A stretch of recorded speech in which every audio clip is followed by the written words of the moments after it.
What is my reaction to what happened? It was a wild one. It was a crazy one. Not the fight was boring. I'm talking about afterwards. It went mental. Dillon Danis tried to get Logan Paul in a choke. Logan Paul tried to throw a punch whilst Dillon Danis was on the floor. Then Dillon chases him, everyone's erupting, the security come in, all of the men that Nina has been with then enter the octagon, 100 security guards, all run in there trying to protect Logan Paul. Let's break it down. So what do I actually think? What do I actually think about the fight? This mic does fuck all, by the way. It's just a prop and I want to use it. What do I think of the fight? Well, I'll be really honest, it was boring. It was super boring, but amusing. For me, it was amusing because I definitely paid for the fight. And Dillon Danis was in there just mocking him. He was mocking Logan the entire time. A guy that said he would knock out Logan Paul definitely couldn't. And I think he knew he couldn't, because he was in there just waltzing around. He was even throwing hammer fists. So he was defending himself like this and throwing hammer fists like that at Logan Paul, which was a little bit odd. The whole time Dillon was talking, laughing, and Logan Paul was genuinely trying to knock him out and couldn't do it, which was, again, quite funny for me. It was quite entertaining. But what was disappointing was, I feel like if Dillon Danis had just kept doing that till the end of the fight, mocking Logan, and then on the mic spitted some game, spitted some, you know, yo, yeah, yo, game, like some game on the mic, he could have possibly come out of here with a little bit more of a W than he did, because at the end of the fight, he decides to firstly try and, well, he did try and hit a double leg takedown, which was terrible. He then tries to, you know, get in there and get a choke, and he tries to really get a tight grip on Logan Paul's neck, which is hard when you have boxing gloves on, which is impossible.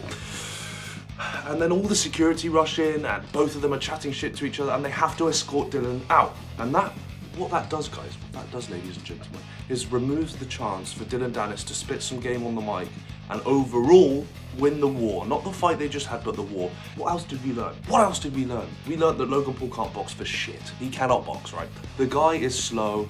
He has no snap on his punches. Every time he was trying to punch Dillon, he was hitting Dillon's guard. I thought Dillon was genuinely intelligent with his guard. You know, he held it up really high. He realized, oh, I'm not in MMA. I have fat gloves on. So he just held his guard high, and Logan Paul couldn't really do much. There was no danger there for Dillon Danis. But Logan Paul gassed out, as Dillon Danis said, to be fair, after about 3 rounds. They only did 6, understandably, because Logan Paul has the stamina of a grandma.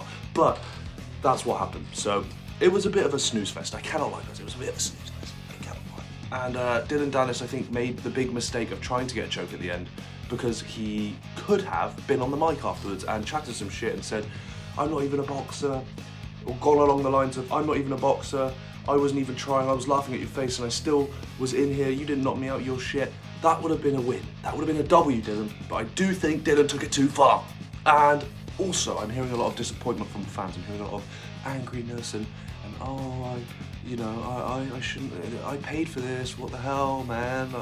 I paid, and now, man, what was this? And agreed, and I understand them, because I definitely paid for the fight. But for those people who, if you can, let me say that a bit better, I definitely paid for the fight.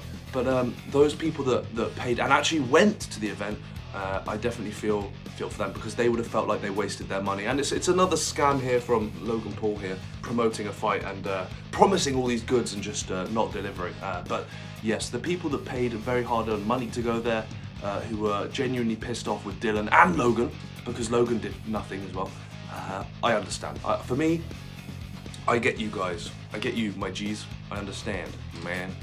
Not worth it. Not worth the money that you paid to go there.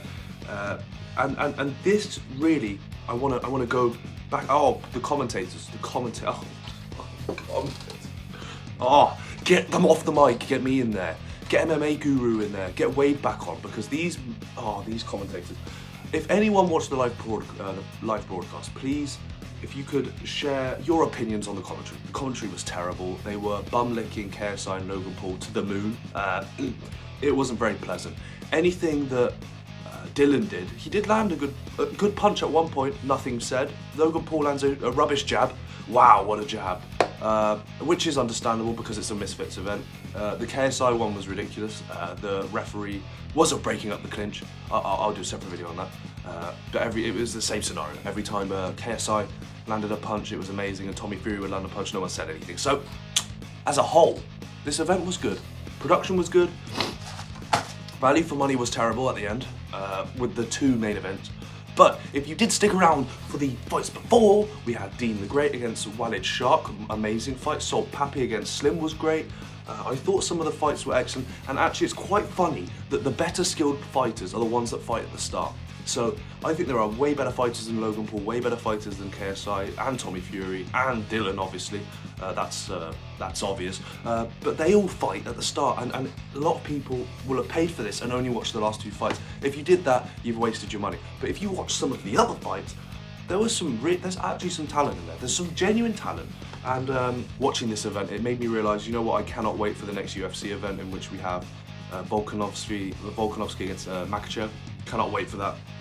Usman versus Chimaev. It's going to be a fucking great fight. So I'm looking forward to those events where we have proper fighters who are trying to knock each other's heads off or submit each other, where there's no gloves, where people can't clinch for 50 years, where there's no women in the crowd that have caught 100 bodies, where there's no OnlyFans girls there. That's what I want. I want proper fighting, and I cannot wait for UFC. This gave me a newfound appreciation for the UFC, because I love the UFC, and I'm going to be making more videos on it. That's what my channel was about. I will also be doing boxing, but it will only be the big fights. It will be the Ngannou Fury fight, which is a crazy fight. I want to do that one. The boxing one. I want to do any Gervonta Davis fight. I want to do any Eubank Jr. fight. I want to do all the boxing fights that are really the good ones, the really good ones, where we have people trying to kill each other. And then I want to also do all the UFC events where people are like Khamzat Chimaev over there, Chechen Brava Chechen, and we have Charles Oliveira in the Bronx fighting, and we have, you know, those type of people fighting. That's what I wanna do. So I'm really had a newfound appreciation for the UFC, for professional boxing. I don't count this as professional boxing. And yeah, what did you guys think? Do you think Dillon embarrassed himself? Do you think Dillon mocked Logan Paul and took the piss? Because I think that's what it started out as, and then it sort of became a little bit embarrassing. Do you guys think that, well, you can even put your comments about KSI, was he robbed? It was a snooze fest, a hug fest, which I did say in my bloody preview, so I was right. I said they were going to clinch a lot, but this ref could have separated it much quicker. Strikes to the back of the head was bollocks, but anyway, yeah. So I'm gonna go. I am tired because I stayed up all night watching videos. I only have 50 subscribers and I do this, but I do enjoy it. That's why I do it. So I am gonna keep releasing videos no matter how many subscribers I have, because I do not care. And hopefully, with time, guys, we can get a good following and we can do some live watch-alongs together and stuff. It'll be great. I want to create a really good community here where we have boxing lovers, you know, MMA lovers, you know, Aikido lovers, Brazilian Jiu-Jitsu lovers, somehow people like this. I want all people to come here and we can have good discussions, good debates, we can watch live together. That's what my aim is, and we will do it together. 54 subscribers. My last video is the best video in a while because I've been away. I think it's on 500 views, so I want to say, I know it's not much in comparison to everyone else, but that's not what matters. I'm focusing on myself and I'm really happy. So thank you guys for watching that video. It genuinely means a lot to me. So I'm gonna go and have breakfast. I think I've got some croissant downstairs. I'm gonna have that with a nice small coffee, I reckon. Maybe a banana, just to get the potassium in, just to get my energy up. I'm gonna have a water, I'm gonna hit the gym because I actually hench. No one knows that. All right.